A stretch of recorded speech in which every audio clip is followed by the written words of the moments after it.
Hello दोस्तों, beginners point में आपका स्वागत है। और अभी हम कर रहे हैं पॉलिटी का chapter number 5।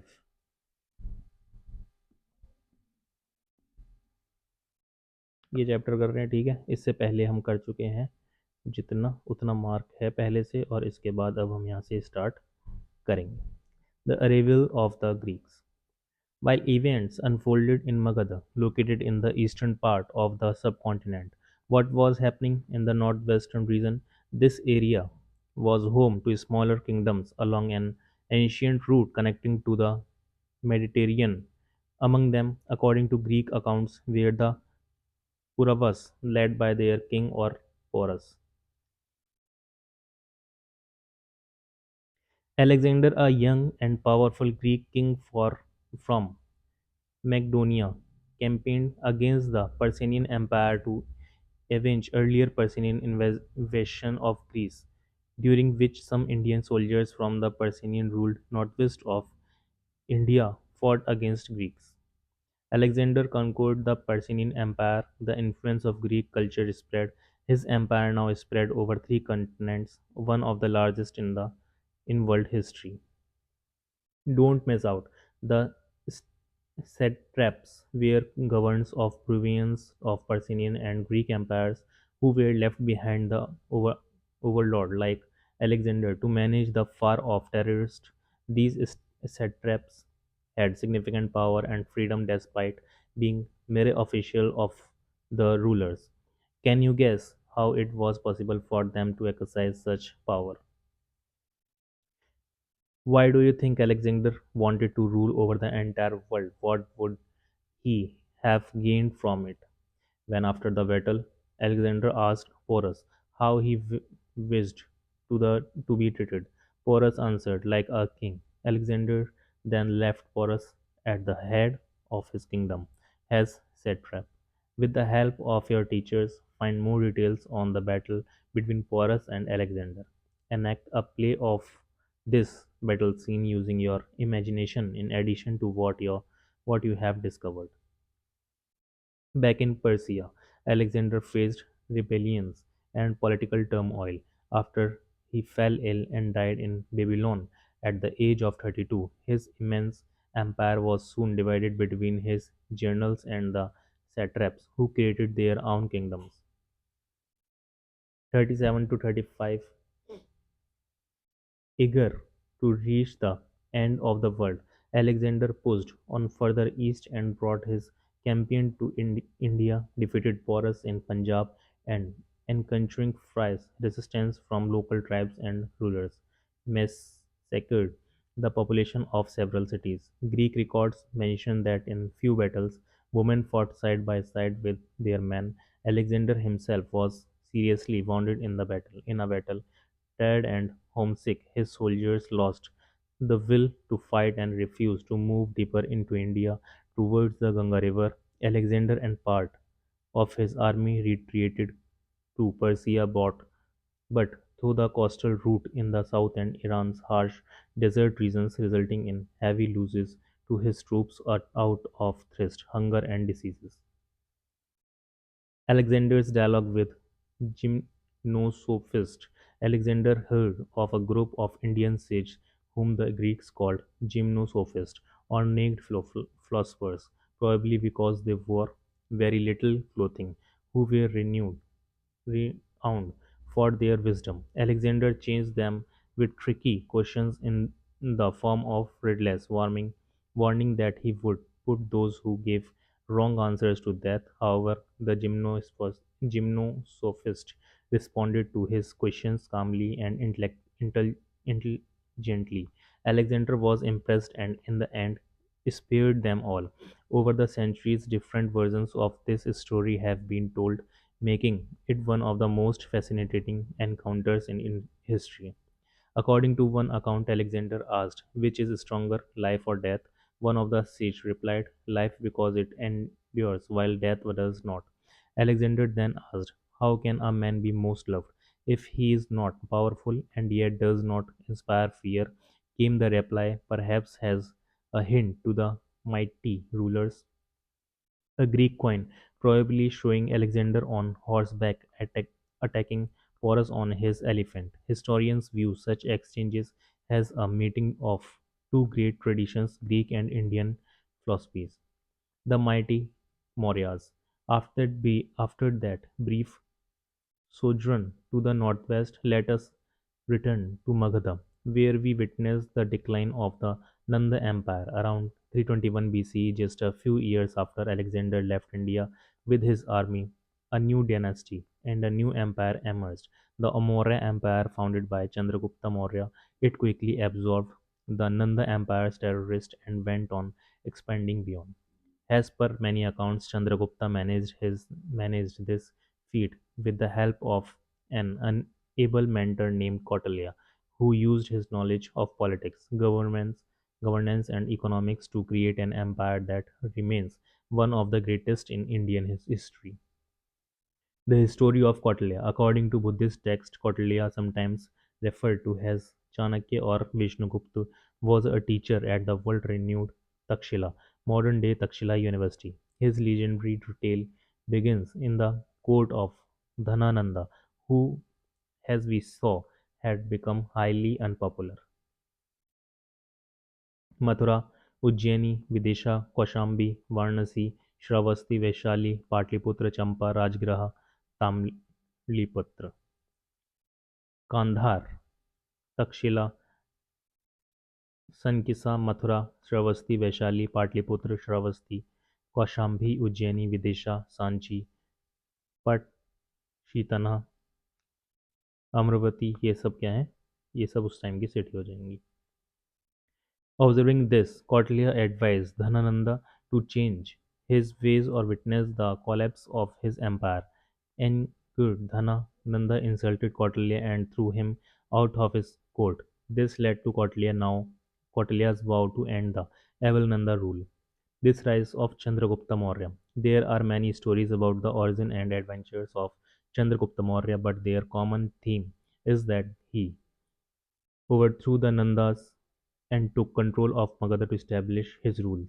With Patliputra as his capital, do you remember that Magadha had many advantages because of its geography and established economic system and flourishing trade? These combined with the advice of the master strategist Kautilya helped Chandragupta Maurya gradually expand his empire. He defeated the Greek traps left behind by Alexander in the northwest and integrated the region into an empire that stretched from the northern plains to the Deccan Plateau. After Chandragupta Maurya defeated the Greeks, he maintained a diplomatic relationship with them and hosted in his court a Greek historian and diplomat Megis- Megasthenes, Megasthenes, who wrote about his travels in India.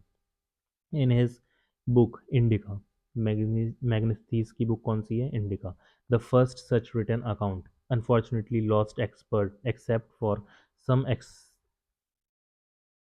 experts quoted by later Greek scholars. Kautilya's concept of kingdom. Kautilya had a clear vision of how a kingdom, Rajya, should be established, managed, and consolidated. In his famous work Arthashastra, literally the science of governance and economics, he listed directives in many areas like defense. Kautilya, the king, Swami, the group of councillors, ministers, and other high officials, the territory of the state along with the population inhabiting it, Janpadas, the fortified towns and city Durga, the treasury of the wealth of the kingdom Kosha, the forces of defense and law and order Danda, and the aliens Mitra. Economics, administration, justice, urban planning, agriculture, and people's welfare. One of his most important political concepts is the Saptanga, or the seven parts that constitute a kingdom. According to Kautilya, the Saptanga together must create a settled, well protected, and prosperous kingdom to be maintained both through warfare and through alliance for peace. As the case may be, he emphasized the importance of law and order in the society, which necessitated a strong administration. He also detailed many law to deal with corruption and specified punishment for any activities that went against the well-being of the people. Kautilya says a king shall increase his power by promoting the welfare of his people, for power comes from the countryside, which is the source of all economic activity. The king shall show some special favors to those in the countryside who do things which benefit the people, such as building embankment or roads, bridge, beautifying villages, or helping to protect them. Why do you think it was important to take special care of the countryside? Think back to what you have learned at the beginning of this chapter. Kautilya's central philosophy of governance is in tune with Indian values. In the happiness of his subjects lies the king's happiness. In their welfare, his welfare. He shall not consider as good only that which pleases him, but treat as beneficial to him whatever pleases his subject. In other words, however powerful a king may be, he must give first place to the people's interest. Organize a group discussion in your class and compare the features of Kautilya's idea of an empire with a modern nation. The king who chose peace. Another king of the Maurya dynasty was Ashoka, 268 to 32 BC, Chandragupta grandson, who came to be created with major administrative and religious achievements. At the beginning of his reign, Ashoka was quite ambitious.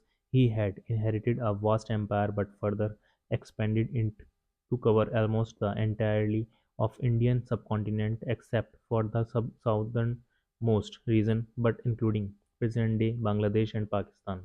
Ashoka visiting the Ramagrama Sputa in Nepal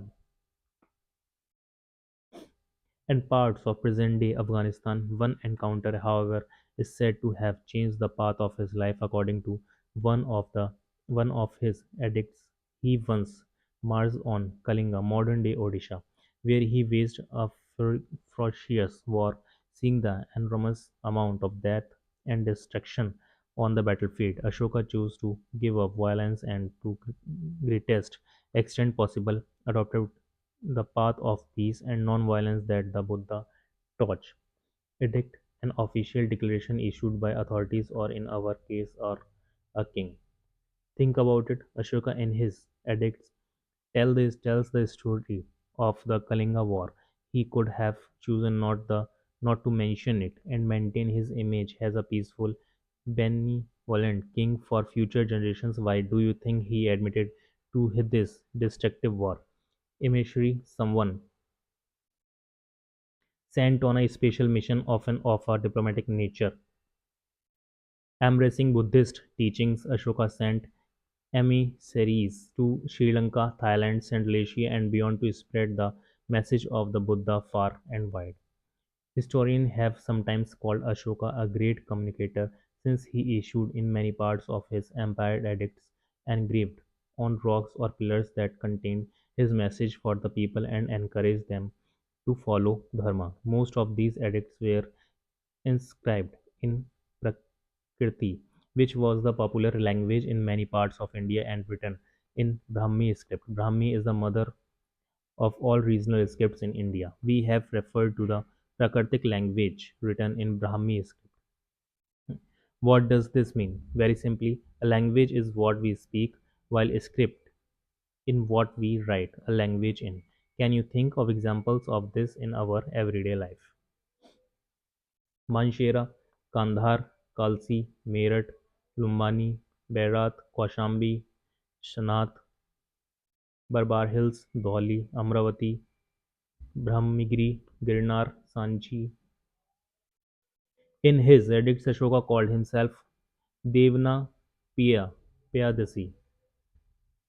The first word means beloved of the gods, the second one of who regards other with kindness, and indeed the language of the edicts made it clear that he was interested in depicting.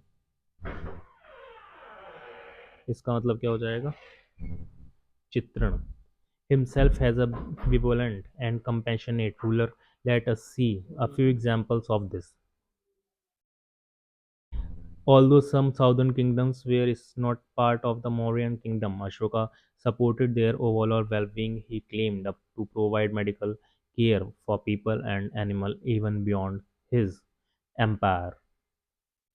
Left this one is reproduction of a part of Ashoka's rock edicts at Girnar, Gujarat. Detail of the Tropa Ashokan pillar at Firoz Shah Kotla, Delhi. Prohibited hunting and cruelty to animals and ordered medical treatment for them when necessary. If so, Ashoka was an early contributor to nature conservation and wildlife preservation. He said he had established rest houses and wells at regular intervals along the main roads of his empire and got fruit and shade trees planted. He also claimed to encourage all sects, the different schools of thought present in his time, to accept each other's best teaching and study them. Although we need not take all of Ashoka's claim literally, it is clear that in line with Kautilya's philosophy of governance, he paid attention to the welfare of his subjects and made efforts to reach out of them. You read about the word dharma in Prakartik in grade 6. Its essence cannot be easily captured. In simple terms, dharma means moral laws or someone's religious or ethical duties towards family, community, or country at a deeper level. However, dharma extends to living according to the order of the universe or rhythm. This including doing one's duty truthfully, following rules of righteous conduct, and leading a life in harmony with the cosmic order. Dharma is therefore duty, law, truth, order, and ethics, all of it together. Ashoka details instructions on the conduct of his officials and mentions ways to ensure that they practiced fairness is one of his edicts. Read the translation below and share your thoughts on whether those those ways who would have been successful in helping manage his empire and how. By order of the beloved of the gods, the officers and the city magistrates are to be instructed thus: you are in charge of many thousands of living beings.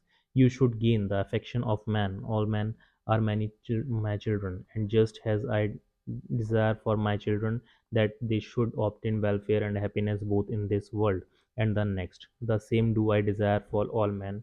You should strive to practice impartiality.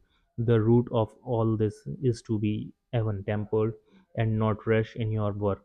This inscription has been engraved here in order that the city magistrates should at all times see to it that men are never imprisoned or tortured without good reason. And for this purpose I shall send out on tour every 5 years an officer who is not serve or harsh, who have investigated this matter, shall see that they carry out my instructions. The Maurya Empire continued for half a century after Ashoka's death. However, his successors were unable to hold the empire together, and many of the smaller kingdoms broke off and became independent. Around 185 BC, India started on another phase of her journey. Vivasha and Dhruv will join us on this journey in the next chapter. Life in the Mauryan period. Cities like Patliputra were bustling centers of governance and commerce. They had places, public buildings, and well planned streets. With a well organized taxation system and bricks trade, the treasury remained strong, fueling the empire's growth and prosperity. Officials of the administration of the empire, merchants, and artisans played key roles in the city life. Don't miss out. The Sohagara copper plate inscription, dating back to the 4th and 3rd century BCE, is one of the India's earliest non-administrative records discovered in Sohagora, Uttar Pradesh. It is written in Prakritic using the Brahmi script and is believed to have been issued during the reign of Chandragupta Maurya. The inscription mentions the establishment of a granary to store grain as a precaution against famines, highlighting the state's effort to ensure food security and support its people during times of crisis. Megasthenes' account also throws some light on the society of that time. A substantial proportion of the population was engaged in agriculture, which was an important source of revenue for the empire. Two crops were sown in a year as rain fell in both summer and winter. This ensured that famines were rare and people had ample, ample food. G- Granaries were well stocked for any eventualities. Even if war raged nearby, farmers were protected from it and agriculture was not distributed. Blacksmiths, potters, carpenters, jewelers, and other artisans lived in the cities. The cities were well planned and had signage on the streets. Communications happened through couriers who carried messages from the place to place. The houses were made of wood and could be up to 2 stories tall. The street had vessels of water stored at regular intervals in case of fire. Later accounts describe the cotton dresses people wore, a lower garment that reached below the knee halfway down to the ankles, and upper garment that they threw over their shoulders. Some wore leather shoes with design and thick soles to make them look taller, जिससे कि वो क्या लगें, बड़े लगें. Figure 5.2 has many messages for us apart from the beauty and perfection of the sculpture. The Mauryans were renowned for their highly polished stone pillars, as can be seen in this capital of the Sarnath pillar, and is fine example of Mauryan art. This capital, a word where here means top portion or head, was the top of a pillar that Ashoka got erected at Sarnath near Varanasi where the Buddha gave his first teaching. The four lions symbolize the royal power on the ring below. Four powerful animals, an elephant, a bull, a horse, and one more lion, are depicted along with the Dharma Chakra or wheel of Dharma, which symbolize the Buddha's teaching. Some contributions of the Maurya life and people. Terracotta figurine of a dancing girl. Notice her elaborate headdress, hairstyle, and jewelries. Terracotta figurines of a female deity. Female deity Yakshasi holding a fly whisk. Terracotta of Saptamitras or seven mother goddess. Head of a terracotta horse. Notice the elaborate design of the bridle. Art and architecture. As one of India's oldest stone structures, the Great Spooth at Sanchi is among the finest examples of Indian architecture. Note that the original structure was made of bricks and was later enlarged using stone. Ashoka is said to have constructed many such stup, chaityas, and viharas for worship, study, and meditation.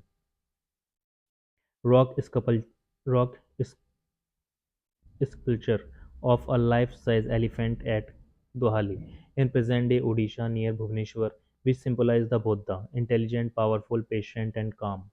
An edict of Ashoka was engraved on a rock nearby. This image may be familiar to some of you. Indeed, this capital was chosen as India's national emblem, to which was added to Sanskrit motto Satyame Vijayate or Truth Alone Triumphs. See the national emblem on the left. Besides, the Dharma Chakra is depicted at the center of our national flag. As you may also have noticed, the motto comes from the Mundaka Upanishad. In full, it reads Satyame Vijayate Nanritam, that is, truth alone triumphs, not falsehood. Explore, notice the different symbols on the coins. Can you guess what any of the symbols in the coins below might mean? Don't miss out the big round hemispherical structure in the center of the sputa is called Ananda. It represents the universe and is often built to house scared relics. People walk around it in a circle as a form of worship. The fragile nature of empires. You will hear in higher grades about past mighty empires elsewhere in the world, such as the Roman, the Persian, the Ottoman, the Spanish, the Russian, the British empires, and so on. All of them are long gone, but historians keep debating the causes of their decline. One of those causes, as we saw, is the temptation for some of the empire's regions to try and become independent. This could happen if, for example, the emperor needed more resources for long military campaigns or in times of drought. Local rulers would be burned with increasing demands for tribute, leading to resentment, or if a powerful emperor was followed by one perceived to be weak. Long kings or chieftains might simply decided to take a chance and stop paying tribute.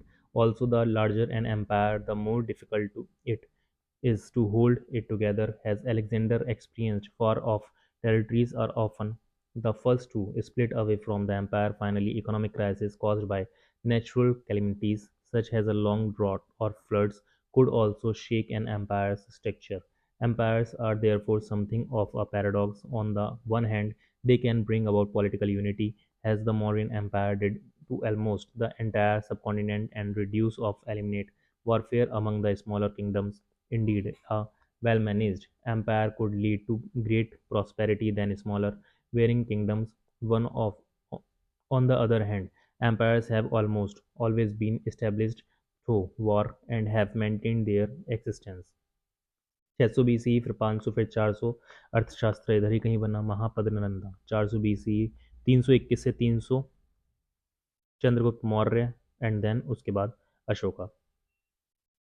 Throw force To force and repression, this makes them fragile at their core and unstable over time. Before we move on, an empire is a large territory made up of many smaller kingdoms or territories. Empires expanded their kingdoms mostly to gain fame and pass power, including military power, and control resources and economic life. The first empire of India emerged in regions blessed with abundant natural resources, rivers for irrigation and transport, and the production of a variety of goods for trade. Alexander's campaign in northwest India had a limited political impact but opened the door for Indo-Greek cultural contacts. The Mauryas created a vast empire with a legacy that lasted centuries. Their legacy includes strengthening trade routes and economic systems, extensive use of coins for trade, well-designed urban settlements, and an elaborate system of administration. They also promoted art and architecture. Ashoka were keen to advertise his achievements and project the image of a benevolent ruler who encouraged his subjects to follow dharma. और इसी के साथ ये chapter हो जाता है समाप्त.